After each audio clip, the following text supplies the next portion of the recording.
मरहबा collection mall, readymade कपड़ों का भरपूर खजाना, jeans pant, T shirt, cargo pant, night pant, बच्चे और बच्चियों के लिए अच्छे खूबसूरत और उम्दा ड्रेस। पता याद रखें, जमुर हाई स्कूल मेन रोड, जैतून हजीन मस्जिद।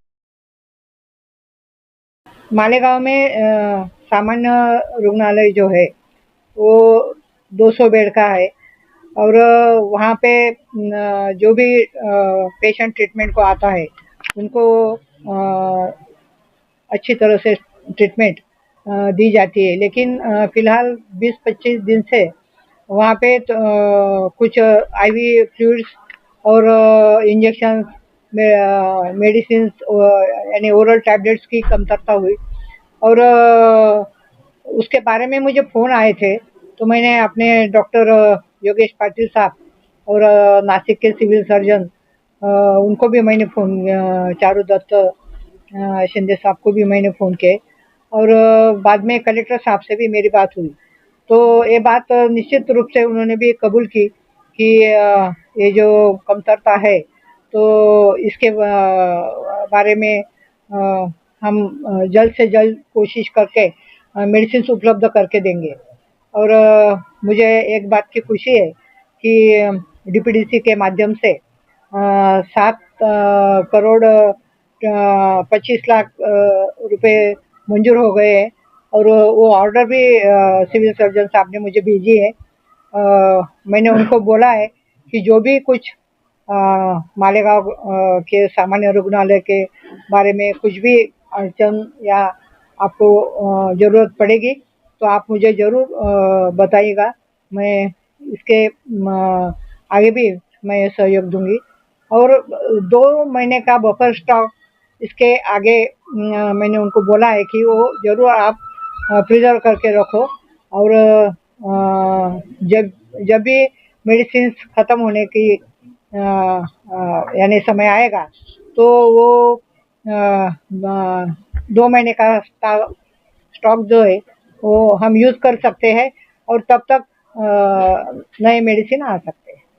मैडम, ये हमेशा मालेगांव के साथ ही नहीं बात ऐसी है, दवाखाना नहीं, हर चीज के बारे नहीं बात ऐसी, दवाखाना क्या, दवाखाने में ऐसा है। इसमें ये है कि हम तो ये कहेंगे कि समाजवादी ने आंदोलन किया था उसके बाद 7 करोड़ रुपए आए। नहीं ऐसी बात नहीं है।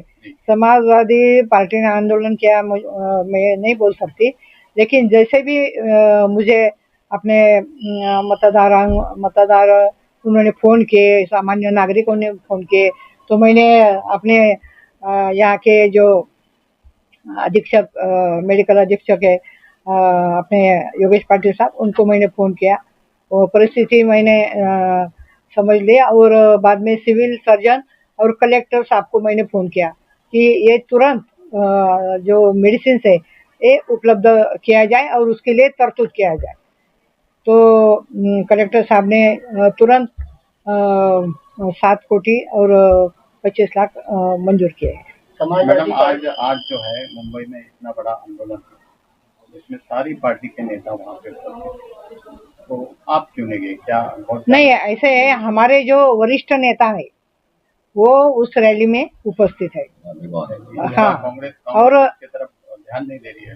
नहीं ऐसा नहीं है, हमारे वरिष्ठ नेता वहाँ पे उपस्थित है और मैंने सिविल हॉस्पिटल में अपने सामान्य रुग्णालय में ये मीटिंग तय की थी, इसलिए मैं मीटिंग को आ गई।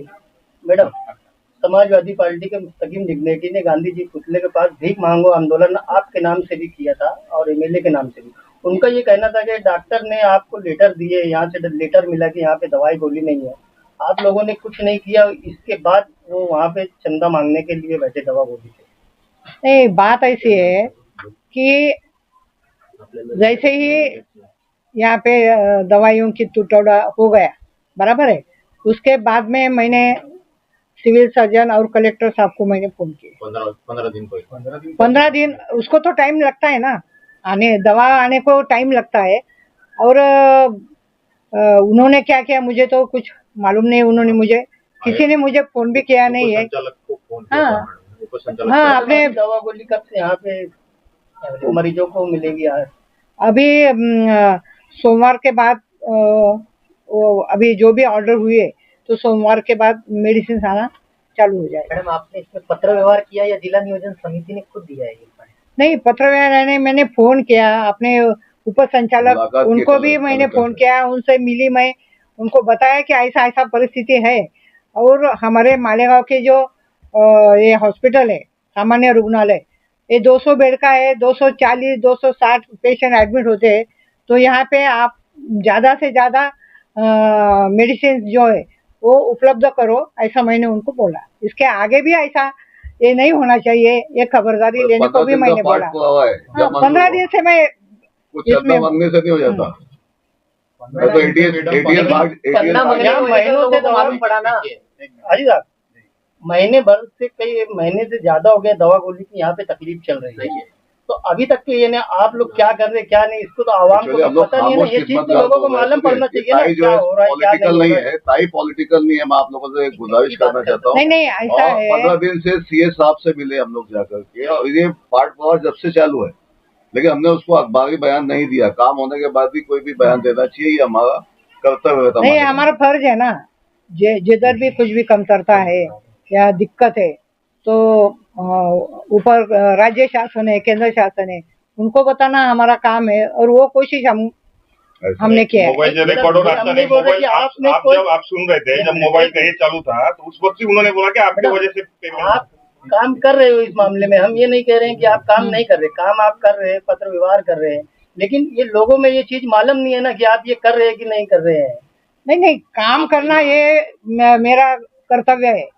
हर बात मैं लोगों के पास नहीं जाती हूँ, लोगों को नहीं बताती हूँ, क्योंकि ये हमारा रूटीन काम है। जिधर भी कुछ भी प्रॉब्लम आए तो वहाँ पे जाने का। अभी अतिवृष्टि हो गई तो मतदार संघ में हम गए, वहाँ पे खेतों में गए, वो सब पानी की, हमारे साथ तहसीलदार थे, प्रांत थे, तो हर बात हम पेपर में या मीडिया में जाके बताने के से पहले काम करना एक अपना फर्ज। जिस दिन आपका एक मिनट जिस दिन आपका ऑफिस यहाँ पर हो जाएगा ना मैडम, तो खुद ब खुद लोगों को मालूम भी पड़ जाएगा ना कि आप क्या नहीं ऐसा है कि ऑफिस का जो है ना वो चल रहा है, तो ऑफिस ऐसा सेंट्रल हमें जगह चाहिए, यानी मध्य मालेगांव और बाह्य मालेगांव उसके सेंटर में हम जगह देख रहे हैं, लेकिन जैसे जगह चाहिए वो मिल नहीं रही है। जगह मिलते ही हम ऑफिस डाल देंगे। अभी धुलिया में ऑफिस है, सटाना में है, मालेगांव में करेंगे। मैडम किरीट सोमैया पिछले दिनों आए थे, उन्होंने कहा कि इतने लोग जो है वो फरार है, उनको ढूंढ के उनके ऊपर केस दाखिल करना चाहिए, उनको फरार घोषित करना चाहिए। यानी अब ये मामला जो है आखिरी स्टेज पे पहुंच गया। हमने उनसे ये भी पूछा कि क्या आपको ये बात लग गई कि कांग्रेस के उम्मीदवार को 1,98,000 वोट मिले थे, तो क्या ये मालेगांव उसकी सजा भुगत रहा है मालेगांव? ऐसा कुछ भी नहीं है। वो जो है ना वो कुछ भी नरेटिव कर रहे हैं, बीजेपी ने उनको छोड़ा है, और वो जो बात कर रहे हैं वो उसमें बिल्कुल सत्यता नहीं है। यहाँ पे कोई भी बांग्लादेशी उनको मिला नहीं, उन्होंने ऐसा रोहिंग्या मिला नहीं, जो भी उन्होंने उनके कहने से सीएम साहब ने एसआईटी की चौकसी यहाँ पे बिठाई, कुछ मिला नहीं। और चार्जशीट में भी कुछ नहीं। आप ऐसा कुछ करेंगे कि एसआईटी की रिपोर्ट पेश हो जाए या एसआईटी की जांच बंद हो जाए? नहीं, ऐसा है कि एसआईटी की जो जांच है वो 3 महीने 4 महीने चलती है, अभी तो खत्म होने को ही आई होंगी, तो वो जो रिपोर्ट है वो सीएम साहब को भेजेंगे। मैडम, जिन लोगों का जन्म दाखिला रद्द होगा उनको नया दाखिला भी नहीं दे रहे हैं।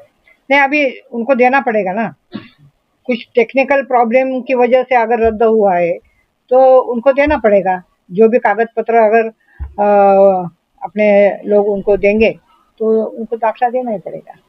मैडम, डिलीवरी के ताल्लुक से कुछ मीटिंग में बात हुई कि डिलीवरी पेशेंट यहाँ पे आते हैं उनको रिफर कर दिया जाता है। नहीं, ऐसा है कि डिलीवरी के जो पेशेंट आते हैं, जो इमरजेंसी पेशेंट होते हैं, यानी टॉक्सिमिया ऑफ प्रेगनेंसी, तो उनको आईसीयू में रखना पड़ता है। 24 तास उसके ऊपर निगरानी होती है। अगर बेड है तो रखते हैं, अगर नहीं है तो वो रिस्क रहती है, तो वो पेशेंट धुलिया या नासिक दे।